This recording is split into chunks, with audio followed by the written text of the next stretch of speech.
Sitting arrangement question number 6 बच्चे। और आपको आइडिया भी लग रहा होगा एग्जाम में क्वेश्चन किस तरीके से पूछे जाते हैं। 7 व्यक्तियों एफ जी एच के एल एम और एन में से प्रत्येक की आयु भिन्न भिन्न है। ठीक है, केवल एच के से बड़ा है, दूसरा सबसे बड़ा 38 वर्ष का है। एल से, अब इतना पूरा लाइन पढ़ के कोई फायदा है भी नहीं क्योंकि सारा डेटा तो माइंड में स्टोर होना भी नहीं है, तो वन बाय वन करके सॉल्व करते हैं। बड़ा और छोटा कह रहा है तो इसको आप कैसे लिखेंगे? अब बड़ा छोटा कह रहा है तो आप इसको कुछ ऐसे अरेंज कर लें। ठीक है बच्चे, और इसकी जो सीट्स है वो कुछ कितने लोग हैं? 7 लोग हैं। एक तो सबसे नीचे होगा, एक सबसे ऊपर, 3 4 5 6, 1 2 3 4 5 6 और एक 7 लोग। 7 सीटें बना दे 7 लोगों के लिए। अब क्या कहता है वो पढ़ते हैं। केवल एच के से बड़ा है। क्लियर है ना? के से बड़ा सिर्फ कौन है? एच ही है। तो इसका मतलब यह है कि के से बड़ा एक ही आदमी है।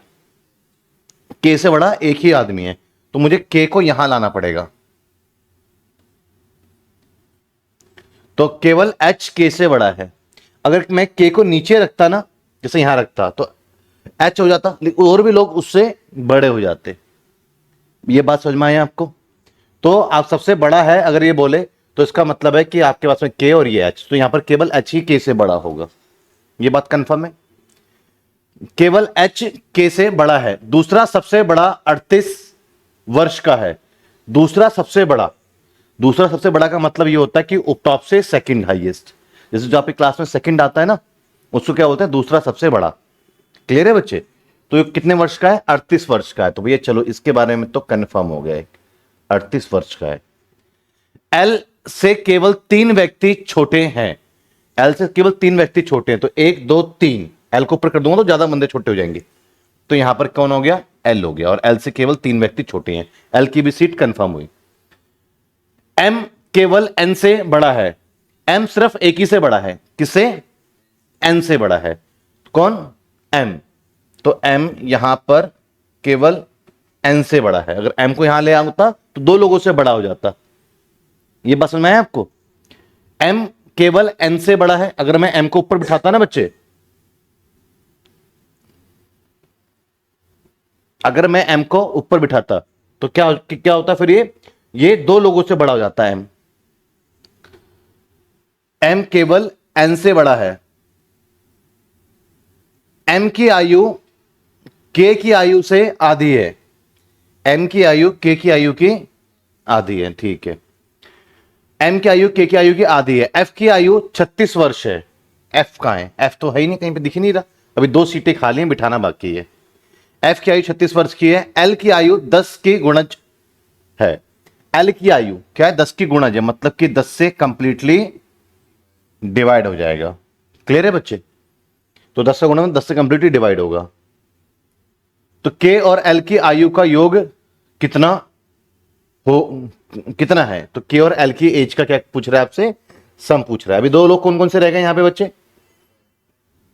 कौन कौन से? एफ की आयु 36 वर्ष है। अब एफ की आयु 36 वर्ष से नीचे किसी का आयु दिए नहीं। क्लियर है बच्चे? तो एफ यहीं पर होगा, 38 है ना, 36 जैसे से थोड़ा छोटा है, तो यहां पर कौन कर देते हैं? एफ। और कौन बच गया आपका? जी। और एक इंफॉर्मेशन में क्या कह रहा है यहां पर? एम की आयु के की आयु से आधी है। एम की आयु के की आयु से आधी है, तो के 38 है तो एम कितना हुआ? 19। ठीक है बच्चे, अब पूछ क्या है लास्ट में? के और एल की एज का सम बताओ। के और एल की एज का सम बताओ। क्लियर है बच्चे? किसका? एल और के। तो एक तो 38। क्लियर है बच्चे? 38 प्लस जो भी होगा 10 से कंप्लीटली डिविजिबल होगा। तो मैं देखता हूं, अगर इसमें से अगर मैं 38 माइनस करता हूं तो कितना बचा? 30। तो 30 तो भाग हो रहा है, लेकिन यहां से 38 माइनस करता हूं तो जो बचा वो 10 से भाग नहीं होगा। यहां करता हूं 38 माइनस, जो बचेगा 10 से भाग नहीं होगा। यहां जो मैं करूंगा माइनस 10 से भाग नहीं होगा। तो बेसिकली क्या है उसकी? सी इसका करेक्ट आंसर है। क्लियर है? बच्चा सोचेगा यार कैसे कैसे बता दें, ऐसे तो बताओगे, क्योंकि एक की एज तो कंफर्म हो गई आपके पास में, कितनी है 38, तो माइनस कर दो, दोनों के टोटल है तो। दूसरे का एज तो 10 से डिवाइड होना चाहिए ना, क्योंकि वो 10 का गुणज है, 10 का मल्टीपल है। क्लियर है ये क्वेश्चन? समझ में आया आपको?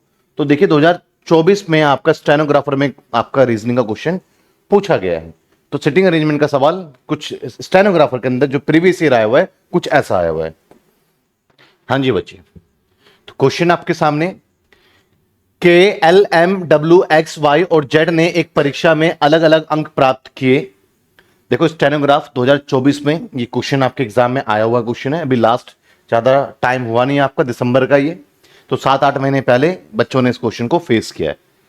तो बच्चों लगता है यार सिटिंग अरेंजमेंट बड़ा डिफिकल्ट टास्क है, ऐसा नहीं है, थोड़ा सा पेशेंस के साथ में करेंगे, थोड़ी प्रैक्टिस करेंगे तो इजीली आप इसको टैकल कर सकते हैं। तो क्वेश्चन आपके सामने है, K L M W X Y और जेड ने एक परीक्षा में अलग अलग अंक प्राप्त किए, के ने केवल 3 व्यक्तियों से अधिक। अब ज्यादा और कम की बात हो रही है, तो जिसके ज्यादा मार्क्स है उसको ऊपर से कम मार्क्स है उसको नीचे अरेंज करेंगे। तो कुछ इस तरीके से आप ले लीजिए यहाँ पे, ठीक है बच्चे। और कुल कितने लोग हैं जरा बताएं? 7 लोग हैं। 7 लोग की सीट बनाएं, 1 2 3 4 5 6, सबसे टॉप पे 7, तो 7 लोगों की सीट पहले मैंने बना ली है। अब बिठाते हैं इनको। के ने केवल 3 व्यक्तियों से अधिक अंक प्राप्त किए हैं, 3, 1 2 3, यहां पे कंफर्म हो जाता है बच्चे कौन है, के है, केवल 3। ऊपर बिठाऊंगा तो 4 व्यक्तियों से ऊपर हो जाएगा इसका मार्क्स। के ने केवल 3 व्यक्तियों से अधिक अंक प्राप्त किए हैं, वाई ने केवल एल और एम से कम अंक प्राप्त किए हैं, वाई ने सिर्फ 2 से कम अंक प्राप्त किए हैं, तो वाई यहां पर हो गया। अब आगे क्या कह रहे हैं, वाई ने केवल एल और एम से कम अंक प्राप्त किया, और एल और एम ऊपर है, यहां पे कौन है, एल और एम। मैं नहीं कह सकता कि ये एल है या एम है, ये एम है या फिर ये एल है, ठीक है बच्चे, आप अपनी मर्जी से नहीं कर सकते एल और एम, ठीक है ना, पर 2 लोगों से इसके कम मार्क्स हैं। वाई ने केवल एल और एम से कम अंक प्राप्त किए, डब्ल्यू ने जेड से अधिक अंक प्राप्त किए, डब्ल्यू ने जेड से अधिक अंक प्राप्त किए। ऊपर 2 लोग फिक्स है, यहां फिक्स है, ऊपर तो दोनों में से कोई एक तो है ही, दोनों 2 फिक्स है एल और एम के लिए, 2 ये फिक्स है, बस 3 ही सीटें नीचे खाली बाकी है। और क्या कह रहा है, डब्ल्यू ने जेड से अधिक अंक, तो डब्ल्यू ने जेड से अधिक अंक, अभी डब्ल्यू पता नहीं कहां, ये भी सकता है ये भी सकता है ना, क्लियर है बच्चे? आगे पढ़ते हैं, आगे पता लगेगा। डब्ल्यू ने जेड से अधिक लेकिन एक्स से कम अंक, कंफर्म हो गया बच्चे, एक्स डब्ल्यू जेड, क्लियर है? लेकिन एक्स से कम अंक प्राप्त किए। एल ने उच्चतम अंक प्राप्त नहीं किया, एल ने उच्चतम मतलब मैक्सिमम, तो यहां पर एम हो, यहां पे आपके पास में एम हो गया और यहां पे क्या हो गया, एल हो गया। एल ने मैक्सिमम मार्क्स नहीं, तो सबसे टॉप पे नहीं है, हाईएस्ट स्कोर नहीं है, एल प्राप्त नहीं किए। तो कितने लोगों ने एक्स से कम अंक प्राप्त किए, एक्स से कम, ये तो सवाल तो यहीं पे खत्म हो गया था, अगर पढ़ते जाने की जरूरत नहीं इतना। एक्स से कितने, 2 लोग हैं, समझ में आया बच्चे? सरल सवाल था, हो गया था ये आपका, क्लियर है? चलिए स्टेनोग्राफर 2024 में आपके पास में दिसंबर में मॉर्निंग के शिफ्ट में स्टेनोग्राफ से क्वेश्चन आया हुआ है, और क्वेश्चन नंबर 8 जरा ट्राई करें। क्वेश्चन नंबर 9 स्टेनोग्राफर 2024 और दिसंबर में पूछा हुआ सवाल, लगभग आपसे 8 महीना पुराना सवाल है आपका, तो लेटेस्ट क्वेश्चन ही है स्टेनोग्राफर का। और अभी भी एक स्टेनोग्राफर का एग्जाम अभी रिसेंट में कंडक्ट हुआ, जिसको भी बहुत बुरी तरीके से स्पॉइल किया गया एग्जाम को, बट लास्ट ईयर तक तो बहुत बढ़िया एग्जाम कंडक्ट हो रहे थे। हाँ जी, K L M W X Y और जेड ने एक परीक्षा में अलग अलग अंक प्राप्त किए। के ने एल और डब्ल्यू, अब देखिए लोग आपके पास में 3 और 3 6 7 लोग हैं, तो मार्क्स जिसके ज्यादा है उसको ऊपर रखना, जिसके कम है उसको नीचे। पहले 7 लोगों की सीट्स बना लो, 1 2 3 4 5 6 और 7 की सीट आ गई। के ने एल और डब्ल्यू दोनों से अधिक अंक, दोनों से अधिक, तो के जो है एल और डब्ल्यू दोनों से ज्यादा मार्क्स है, बट कह नहीं सकता अभी मैं कि यहां पर एल और डब्ल्यू कहां है, आगे पढ़ते हैं सवाल को। के ने एल और डब्ल्यू दोनों से अधिक लेकिन वाई से कम अंक प्राप्त किए। यहां पर कुल मिलाकर के अभी 1 2 3 4 लोगों के बारे में चीजें पता लगी हैं। एक्स ने केवल वाई से कम अंक प्राप्त किए, एक्स ने केवल y से कम, बाकी किसी से नहीं, तो y मतलब यहां पर हो गया और x यहां पे हो गया। क्लियर है बच्चे? क्यों सिर्फ एक ही बंदे से कम मार्क्स आए और बाकी किसी से कम मार्क्स नहीं है, तो मतलब y और x यहां पे केवल y से ही होगा। अगर नीचे उतार देता तो और भी लोग ऊपर बैठ जाते। ये बात समझ में आया बच्चे? इसलिए पहले सीट्स आप बना लिया करो। x ने केवल y से कम अंक प्राप्त किए,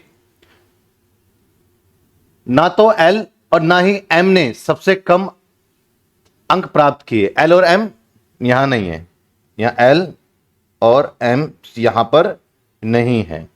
क्लियर है बच्चे? और आपको पता है कि जो k है वो क्या है? बेसिकली l और w के ऊपर है।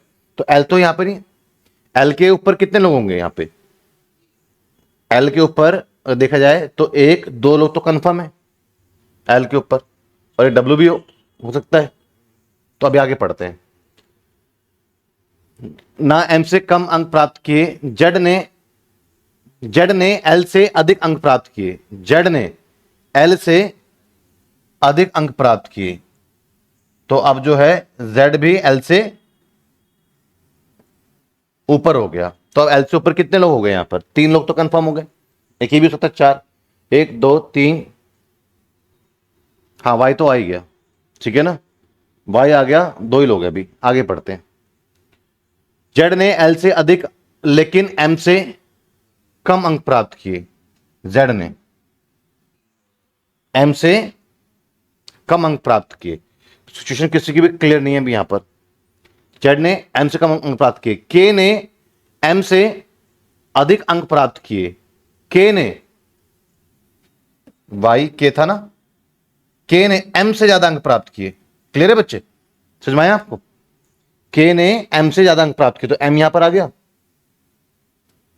k ने m से अधिक अंक प्राप्त किए, तो m यहां पर आ गया, और m z से ऊपर है तो z यहां हो गया। क्लियर है बच्चे? ठीक है ना।